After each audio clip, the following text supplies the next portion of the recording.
Bienvenidos a Política y Poder.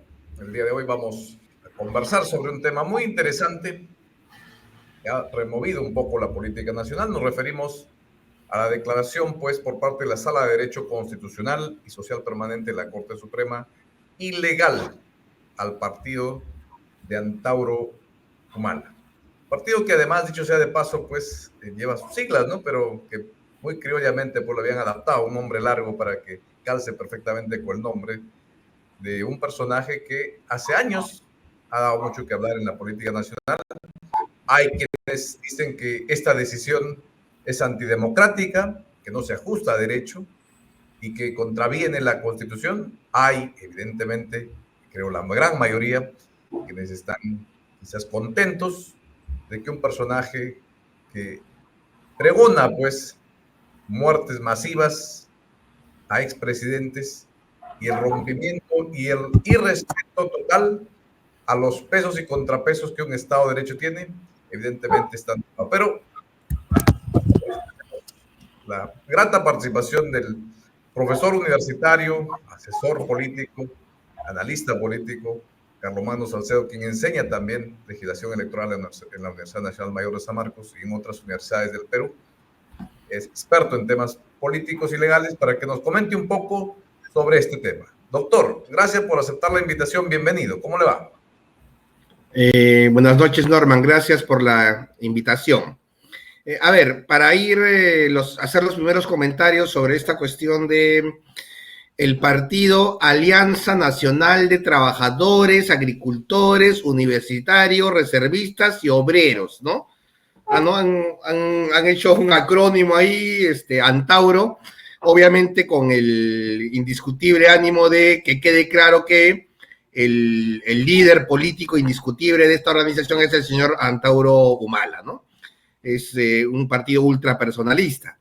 A ver, yo soy de los que cree que la decisión de la Corte Suprema ha sido correcta, por varias consideraciones, ¿no? En primer lugar, la Corte Suprema está autorizada por la Ley de Organizaciones Políticas, específicamente por el artículo 14, numeral 1, que faculta a la Corte Suprema frente al pedido o del Ministerio Público o de la Defensoría del Pueblo a declarar la ilegalidad de un partido político por conducta antidemocrática.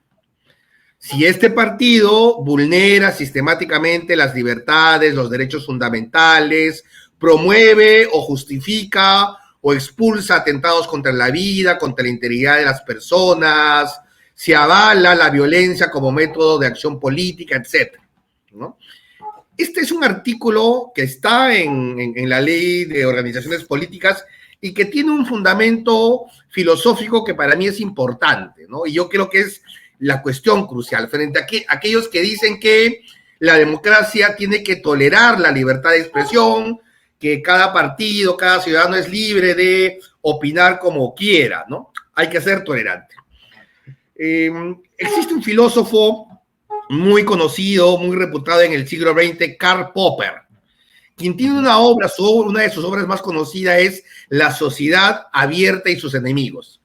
En este libro, Karl Popper sustenta un principio que creo que es fundamental para toda democracia contemporánea, el principio de que no se puede ser tolerante con los intolerantes.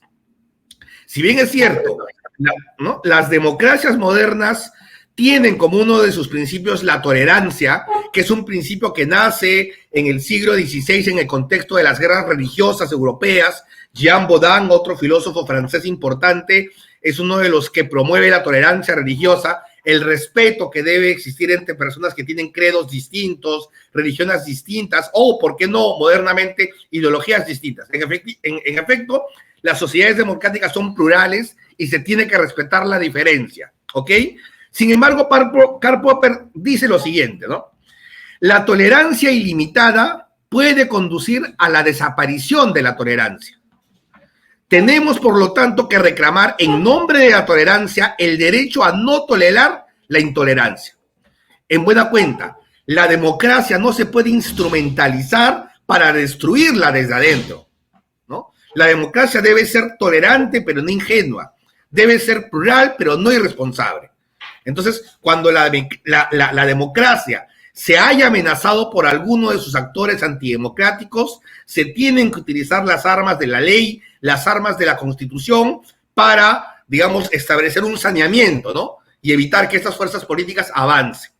Eso es básicamente lo que yo te podría decir. Y a mi entender, en efecto, creo que los hechos analizados por la Corte Suprema en este caso justifican esta decisión. En lo personal, yo estoy de acuerdo con la decisión. No me parece una decisión antidemocrática.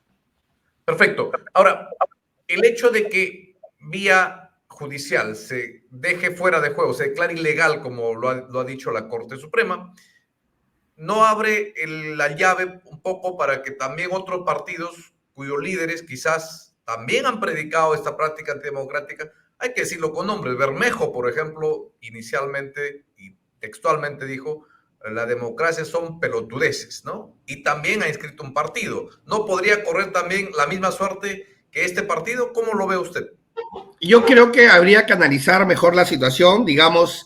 Desconozco la actuación actual del señor Bermejo, desconozco los principios de su partido. Yo entiendo que se ha pasado el filtro del Jurado Nacional de Elecciones como Antauro, por cierto. Digamos, ahí hay un primer tamiz que el Jurado Nacional de Elecciones hace. Pero algo interesante que dice la resolución de la Corte Suprema respecto a Antauro es que analiza, digamos, la conducta pública de este actor político no en el pasado, sino en el presente. Y de hecho, la defensa del partido y de algunos es que, oye, hay que distinguir entre el partido Antauro y el personaje Antauro, porque Antauro Humala sería un militante más. Sin embargo, cuando la Corte Suprema entra a analizar eso, dice, es que no es verdad que sea un militante más. Es el líder indiscutible y además la prédica antidemocrática actual del señor Antauro Humala en ningún momento es desmentida por el partido, por el contrario, es respaldada y avalada por el partido. Entonces, y yo creo que hay que recordar lo siguiente, ¿no? En el año 1919, tras la Primera Guerra Mundial, Alemania tuvo una crisis política muy parecida a la peruana, donde hay una proliferación de partidos, hay un desencanto de la ciudadanía respecto a los partidos, y ahí aparece un nuevo partido, el Partido Nacional Socialista. No sé si te suena, Norma. Por supuesto, el que luego fue Hitler, lo compró a Hitler al poder, por supuesto. El Partido Nacional Socialista es un partido que es admitido por la democracia, compite con las reglas de juego electorales y gana las elecciones limpiamente. Pero ya este partido tenía un discurso claramente antidemocrático. Y sin embargo, la democracia, como tiene que ser tolerante, lo dejó participar. Una vez que este partido, liderado por Hitler, llega al poder, desde dentro del poder destruye la democracia e instaura ese sanguinario totalitarismo que ha sido uno de los regímenes más criminales de toda la historia de la humanidad. ¿Y cómo llegó? Democráticamente. Esa es la mejor lección que el siglo XX nos da respecto de que la democracia no puede ser ingenua, que la democracia no puede tolerar a los intolerantes. Y el señor Antauro Humala es un intolerante, es un fascista andino, porque claramente la ideología que representa el señor Antauro Humala y su etnonacionalismo, su etnocarcerismo, es un nazismo andino, es un nazismo cholo. Yo soy cholo, por supuesto, pero yo no puedo enarbolar una ideología que propugne que hay otras razas, ¿no?, que merecen ser exterminadas, o que hay una raza, digamos, que es privilegiada. O sea, es un nazismo a la inversa, pero no deja de ser eso. Entonces, en ese contexto, yo estoy plenamente de acuerdo con la decisión de la Corte Suprema. El caso de Bermejo, la verdad, no lo he analizado. En este momento no tengo elementos de juicio para yo poder darte una apreciación. Bueno, vayamos al tema de lo que nos convoca esta noche. A mí lo que me preocupa un poco es por qué el Jurado Nacional de Elecciones, que es el órgano que tiene la expertise por excelencia para analizar este tipo de quién tiene o no tiene cualidades democráticas, no hace el filtro. ¿Y por qué se tiene que esperar que sea la Corte Suprema, en este caso una sala especial constitucional, para que vea estos temas? ¿Eso es un defecto en el sistema electoral nuestro? ¿Se debe quizás ajustar la normativa interna del Jurado Nacional de Elecciones? No, no depende de la normativa del Jurado Nacional de Elecciones, sino de la ley. A ver, lo que ocurre es lo siguiente. El análisis que hace el Jurado Nacional de Elecciones al momento de inscribir un partido es un análisis formal que se basa en la evidencia documentaria que se le presenta. In situ. Yo no he leído el estatuto del partido Antauro, pero si ha pasado el filtro del Jurado Nacional de Elecciones es porque en el papel, digamos, no debe propugnar principios antidemocráticos. Como sí en su momento, hace varios años, el Jurado Nacional de Elecciones identificó cuando el Movadef intentó inscribirse como partido político. Allí, el Jurado Nacional de Elecciones, al analizar los principios del Movadef, identificó que el Movadef reivindicaba el pensamiento Gonzalo. Sería como que un partido reivindica el pensamiento nacional socialista, ¿no? Como que un partido reivindica... Está proscrito en Alemania reivindicar el pensamiento nacional socialista. Entonces, el pensamiento Gonzalo es el sustento ideológico del senderismo. Es la ideología que propugna la guerra popular permanente, ¿no? Que propugna que la manera de llegar al poder es a través de la violencia revolucionaria, que propugna asesinatos, o sea, terrorismo. Entonces, esa ideología es reivindicada por el Movadef y en su momento el Jurado Nacional de Elecciones evitó que el Movadef se inscriba. Entonces, en este caso, continúe, por favor.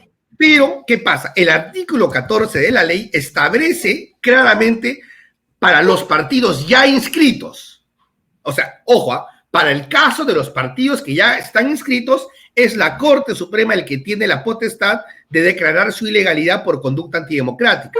Ahora bien, la pérdida de inscripción no es automática, porque en base de la sentencia del Poder Judicial, el Jurado Nacional de Elecciones tendría él que cancelar el registro, porque la competencia de inscribir partidos no es de la Corte Suprema, sino es del Jurado Nacional de Elecciones. Entonces, digamos como que es un segundo filtro.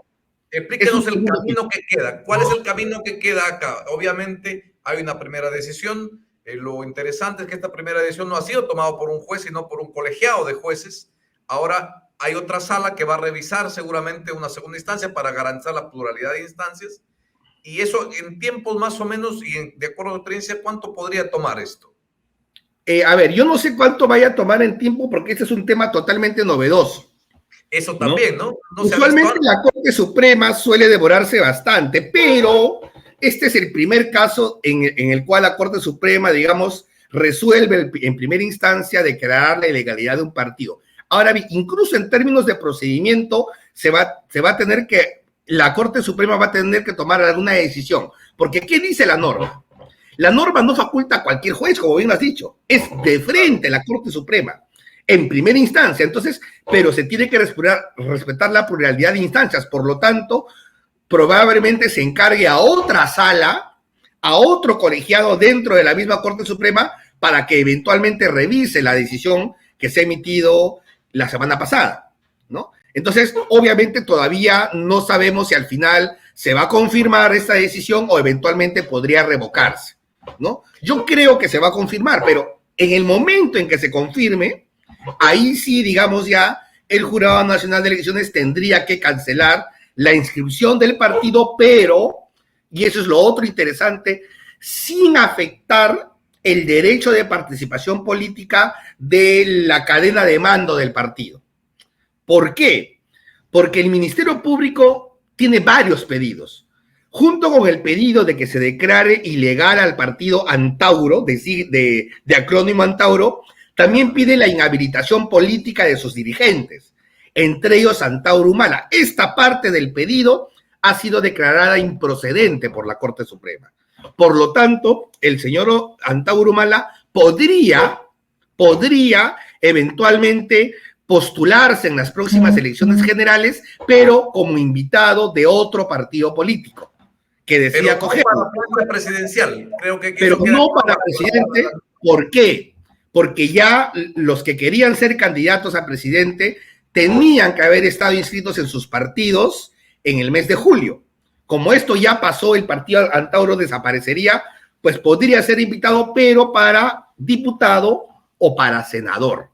O sea, tiene abierta aún esa posibilidad y según yo entiendo, parece ser que hay más de un partido que ya ha estado interesado en llegar a algún acuerdo con el señor Antauro Humala y que incluso eventualmente ya tendrían algún anticipo, ¿no? Ya habrían anunciado que quieren tenerlo y probablemente sea acogido por alguno de esos partidos, ¿no?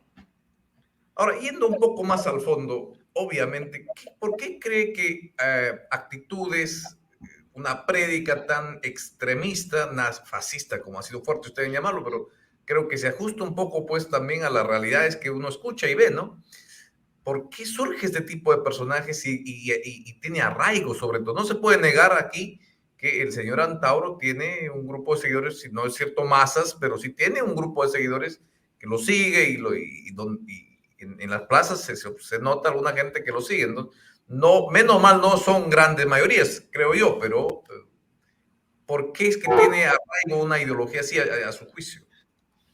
Porque la crisis política peruana actual, que es básicamente una crisis de los partidos, es una crisis demasiado profunda. De hecho, yo he calificado al actual régimen político peruano como una caquistocracia, el gobierno de los incompetentes, de los peores, o incluso siguiendo al profesor Francisco Miro Quesada, que es incluso una cacocracia, ¿no? El gobierno de los cacos, de los pillos, de los delincuentes, ¿no? El gobierno de los peores. En ese contexto de crisis política en que los ciudadanos ven que su clase política, en lugar de representar sus intereses, representa sus intereses personales o intereses incluso de organizaciones criminales, y frente a la gravedad de la situación social, frente a la violencia, pues en las sociedades suelen aparecer este tipo de líderes. O sea, no sería una novedad. O sea, si en Alemania, que se podría apreciar de ser un país, digamos, culto, un país, digamos, en otras circunstancias, pudo haber gestado un personaje como Hitler, ¿cómo no podría surgir propuestas de esa naturaleza en sociedades incluso más complejas, ¿no? Entonces, esa es una de las amenazas que tienen las democracias, pues. Frente a eso, obviamente, las responsabilidades de los partidos institucionales de erigirse en alternativas. O sea, ahora es el señor Antauro Humala, pero podrían surgir otros líderes con esas características, ¿no?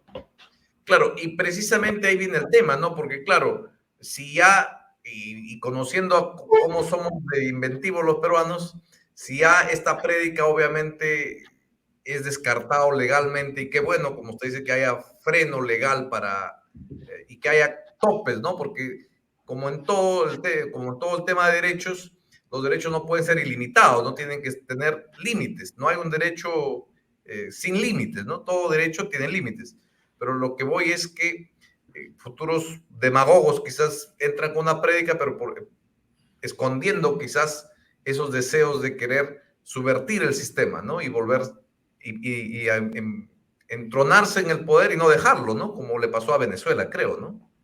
Y como también nos pasó a nosotros, o sea, lo que pasó en la década de 1990, solamente que con un signo político distinto, fue básicamente eso, ¿no?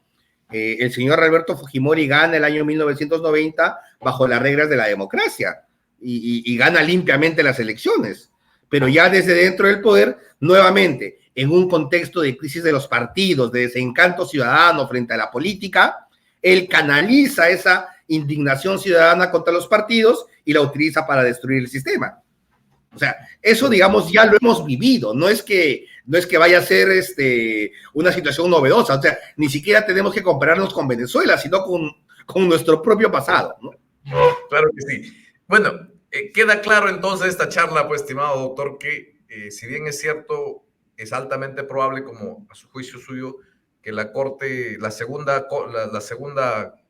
sala, en segunda instancia, ratifiquen este pedido. Lo cierto es que habemos Antauro para rato, porque como usted bien lo ha dicho, es muy probable pues que denegarle el acceso o la postulación en la plancha presidencial, sin duda lo vamos a ver dentro de alguna lista de probablemente el Senado, ¿no? Entonces, creo que eso sería probablemente el camino en donde de todas maneras vamos a tener más tiempo para ver cómo se desenvuelve pues, este personaje que muchas veces ha hecho cosas tan incoherentes que resulta irrisorio incluso a veces pensar que haya gente que pueda seguir ese tipo de ideologías, ¿no? Sí, pues así, probablemente tengamos Antauro Humala para rato, porque digamos las posibilidades las tiene ahí y no son varios partidos quienes se han ofrecido ¿no? a su liderazgo, lo cual a mí me parece lamentable, ¿no? Yo en lo personal dudaría de las credenciales democráticas de un partido que quiere llegar a acuerdos políticos con este señor Antauro Humala, ¿no? Perfecto. Bueno, para terminar, ¿cómo va su partido, estimado doctor? Yo sé que usted apoya al doctor López Chong y también es un potencial candidato a la presidencia, hay que decirlo también. Así que, ¿cómo están ustedes? Para Bueno, el terminar. partido Ahora Nación, el cual no solamente apoyo Norman, sino soy parte de su Comité Ejecutivo Nacional, parte de la dirigencia, está en un trabajo arduo de fortalecimiento a nivel de todo el país. Se está haciendo un trabajo silencioso, pero bastante intensivo, sobre todo en las regiones, ¿no? O sea, es un partido que tiene mucha presencia regional en el sur, Puno, Cusco, Apurímac, Arequipa, en el centro, en la selva, ¿no? Se está presente en todas las regiones, pero hay algunas en las que se es más fuerte, ¿no? Y de hecho también nosotros estamos impulsando la posibilidad de que se llegue a alguna coalición política en el espectro de la centroizquierda, ¿no? Creo que es necesario que las fuerzas políticas democráticas puedan ponerse de acuerdo, obviamente estableciendo límites respecto a quienes no pueden ser invitados, por ejemplo, ¿no? Por más que algunos consideren que el señor Antauro Humala está a la izquierda política, este es un proyecto político de centroizquierda, pues él no sería un buen invitado. No sería bienvenido con ustedes. De ninguna manera, no, ni a la esquina, ¿no? O sea, entonces si hay grupos de ustedes es más centro-izquierda, ¿no? Centro-izquierda. Es un espacio de izquierda, de centro-izquierda, izquierda democrática, ¿no?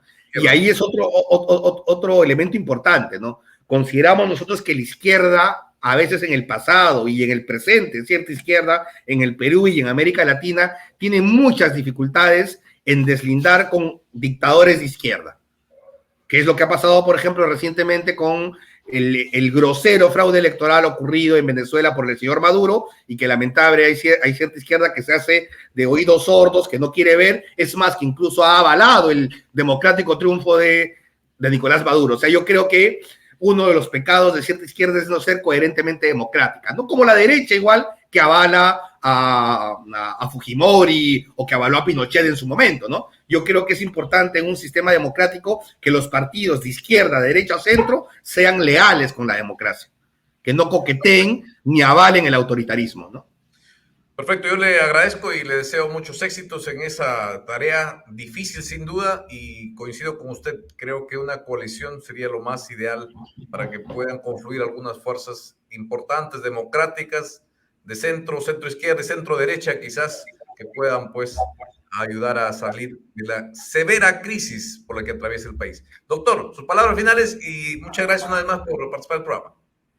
No, simplemente es un llamado a la ciudadanía a estar alertas, ¿no? Los demócratas debemos estar alertas frente a las amenazas que se presentan contra la democracia. Perfecto. Muchísimas gracias con ustedes, el doctor Romano Salcedo, agradeciendo por su tiempo y su paciencia. Muchas gracias. Hasta otra oportunidad. Adiós, adiós.